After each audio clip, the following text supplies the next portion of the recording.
મિત્રો આજે આપણે વાત કરીશું પરિવર્તનના નિયમની। આજે શિક્ષક દિવસ નિમિત્તે હું તમને સ્પેશિયલ એક પરિવર્તનના નિયમો ઉપરનો એક એપિસોડ આપી રહી છું। પરિવર્તન એ સંસારનો નિયમ છે, પરિવર્તન એ પ્રકૃતિનો નિયમ છે, પરિવર્તન એ પરિસ્થિતિનો નિયમ છે, પરિવર્તન એ વિચારનો નિયમ છે અને પરિવર્તન એ વર્તનનો નિયમ છે અને યુગ પણ પરિવર્તન થતા હોય છે। પૃથ્વી પર જેટલા જીવો જન્મ્યા છે ને એ બધા પોતપોતાનું નસીબ લઈને જન્મેલા હોય છે। મનુષ્ય એક જીવ એવો છે જેના ભગવાને બુદ્ધિ તત્વ આપેલું છે અને બુદ્ધિ તત્વના માધ્યમ દ્વારા વ્યક્તિ પોતાના નિર્ણયો પોતાની જાતે લેતા હોય છે અને અમુક કાર્ય પોતાની મરજીથી પણ કરી શકતા હોય છે। તો જ્યારે ગ્રહોનું પરિવર્તન થતું હોય છે, ખગોળના પ્રમાણે જ્યારે ગ્રહોનું પરિવર્તન થતું હોય છે ત્યારે વ્યક્તિની કુંડળીમાં એ ગ્રહો કયા ભાવમાંથી કેવી રીતે પસાર થાય છે ને તે પ્રમાણે વ્યક્તિના જીવનમાં પરિવર્તન જોવા મળે છે। વ્યક્તિ ભાગ્ય લઈને જન્મ્યો છે તો શું એ જે ભાગ્ય લઈને જન્મ્યો છે, જે કાર્ય કરવા માટે જન્મ્યો છે તે કાર્ય ખરેખર એ વ્યક્તિ કરી રહ્યો છે ખરા? આ બધું જોવા માટે તમને જ્યોતિષ શાસ્ત્રનો આધાર લેવો પડે છે। ઘણી બધી વખત મારા અનુભવના આધારે મેં જોયું છે કે એજ્યુકેશનની લાઈન અલગ હોય છે અને કેરિયરની લાઈન અલગ હોય છે। આવા બધા કેસમાં જ્યારે તમે એજ્યુકેશનની લાઈને સિલેક્ટ કરવા જતા હોય છે ને ત્યારે તમારે એસ્ટ્રોલોજીનો સપોર્ટ લઈને જો કરતા હોય ને તો ઘણું બધું તમે સત્યતાની નજીક પહોંચી શકતા હોય છે। દરેક વ્યક્તિ, દરેક મનુષ્ય વિચારશીલ પ્રાણી છે। જીવનમાં દરેક વ્યક્તિના જીવનમાં રોજના 1700થી વધારે વિચાર કરવાની ક્ષમતા હોય છે। તો આ વિચાર કરવાનું કામ એ ચંદ્રનું છે અને ચંદ્ર સીધો મન સાથે સંકળાયેલો ગ્રહ છે। તો તમારા જીવનમાં જેમ જેમ ગ્રહોનું પરિવર્તન આવતું જાય ને તેમ તેમ તમારા વિચારોમાં અમુક વખતે પરિવર્તન જોવા મળે છે। તો આવા પરિવર્તનો ગ્રહ બળના આધારે આપણે બહુ આસાનીથી જોઈ શકતા હોઈએ છીએ।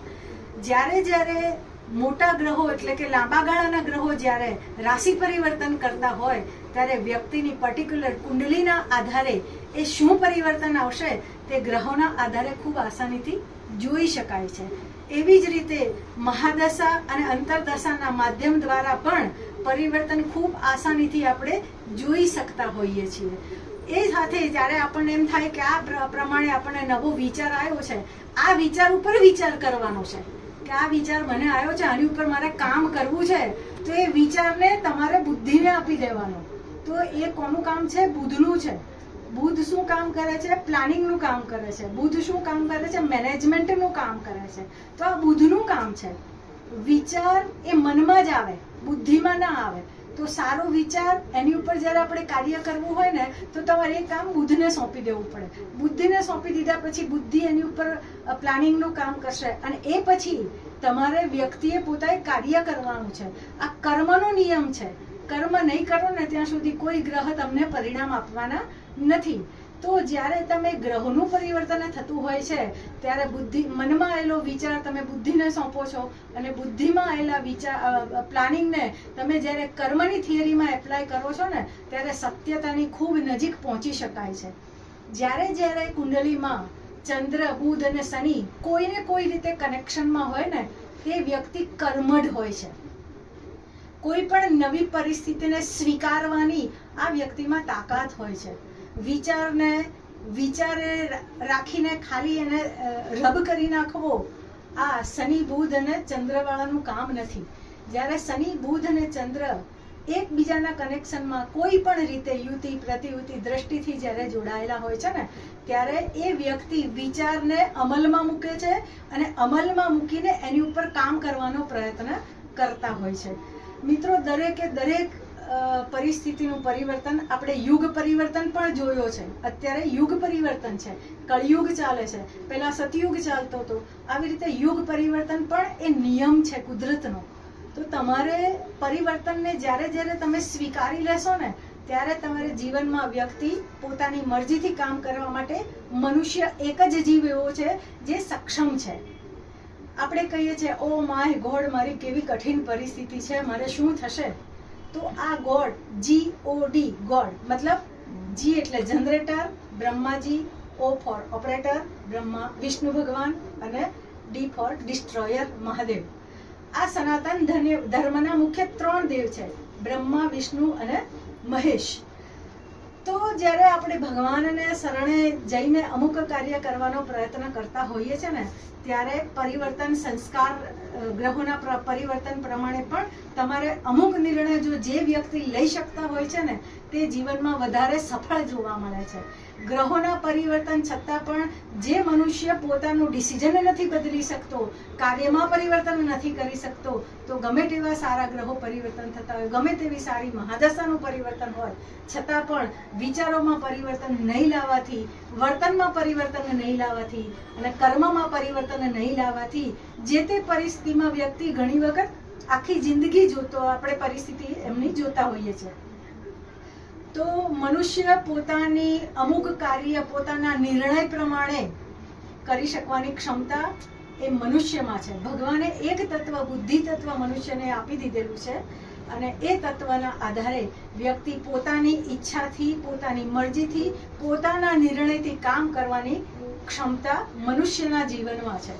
તો આવી જ્યારે પરિસ્થિતિનું પરિવર્તન થાય, ગ્રહોનું પરિવર્તન થાય, મહાદશાનું પરિવર્તન થાય અને જો તમારા જીવનમાં જો તમે પરિવર્તનને સ્વીકારીને કાર્યમાં પરિવર્તન લાવો ને, તો સફળતાની સીડીઓ ચડવામાં જરાય વાર લાગતી નથી. આ પરિવર્તન ગ્રહ બળના આધારે, મહાદશાના આધારે શું હોઈ શકે, શુભ પણ હોઈ શકે અને અશુભ પણ હોઈ શકે. જ્યારે તમને નથી ખબર કે મારા જીવનમાં આવા પરિવર્તનો કેમ થયા, ત્યારે ઘણા બધા ફેક્ટર કામ કરતા હોય છે. તો તમારે કોઈ સારા એસ્ટ્રોલોજરને બતાવવું જોઈએ કે મારે હવે જીવનમાં શું કરવું. જ્યારે લાંબા ગાળાના ગ્રહો રાશિ પરિવર્તન કરતા હોય, મહાદશા ચેન્જ થતી હોય, ત્યારે વ્યક્તિએ જરૂર એકવાર એસ્ટ્રોલોજરને સંપર્ક કરવો જોઈએ. તો એસ્ટ્રોલોજી જીવનમાં ક્યાં ક્યાં કામ કરે છે? જ્યારે તમારા જીવનના અગત્યના નિર્ણયો લેવાના હોય ને, ત્યારે તમારે એસ્ટ્રોલોજી રીડ કરવી જરૂરી છે. તો તમે ક્યારેક નિર્ણય ખોટો તો નથી લઈ શકતા ને, ક્યારેક તમારા નિર્ણયમાં ક્યાંય ગફલત તો નથી થતી ને, તો તમે મોટા નુકસાનમાંથી બચી જાઓ છો. અથવા તમારી ભગવાને સ્પીડ આપી છે કે લો BMW ગાડી આપી છે, હવે તમે જોરથી ચલાવો, પણ તમારી અગાઉની પરિસ્થિતિ થોડી કઠિન હોય તો આવનારો સમય શુભ હોવા છતાં પણ તમે ડરીને જ્યારે નિર્ણય લેતા હોય ને, ત્યારે પરિસ્થિતિ સપોર્ટ કરતી હોવા છતાં પણ વ્યક્તિ ધાર્યું પરિણામ મેળવી શકતી નથી. માટે જ્યારે તમારા ગ્રહોનું પરિવર્તન થાય છે, મહાદશાનું પરિવર્તન થાય છે, ત્યારે તમારે એસ્ટ્રોલોજીને રીડ કરીને જે તે સમયે જે તે નિર્ણય લો તો એ ખૂબ શુભ અને શુભ પરિણામ સાબિત થાય છે. તો આવી રીતે જ્યારે આપણે કહીએ છીએ કે જન્મ, લગ્ન અને મરણ આ ભગવાને નક્કી કરેલી ડેસ્ટિની છે. કઈ માતાના પેટે જન્મ લેવો, તમારા પિતા કોણ બનશે, એમાં તમારો નિર્ણય નથી ચાલતો. તમારા કાકા કોણ બનશે, તમારા મામા કોણ બનશે, એમાં તમારો નિર્ણય નથી ચાલતો. પણ આ જીવનમાં જન્મથી લઈને મૃત્યુ સુધી તમારે પોતાએ જે કર્મ કરવાના છે ને, એમાં તમારો પોતાનો નિર્ણય ચાલે છે. એટલે જ્યારે તમારે પોતાએ જે નિર્ણય કરવાનો છે ને, એ તમારે ગ્રહબળના આધારે, પરિસ્થિતિના આધારે તમે નિર્ણય લેતા હશો ને, તો તમે સફળતાની સીડી બહુ જલ્દી ચડી શકશો. તો મારું અગત્યની બાબત એક જ છે કે હંમેશા જીવનમાં પરિવર્તન સ્વીકારી લેવું. મનુષ્યનું જીવન અત્યારે બહુ ટૂંકું થઈ ગયું છે કળિયુગમાં.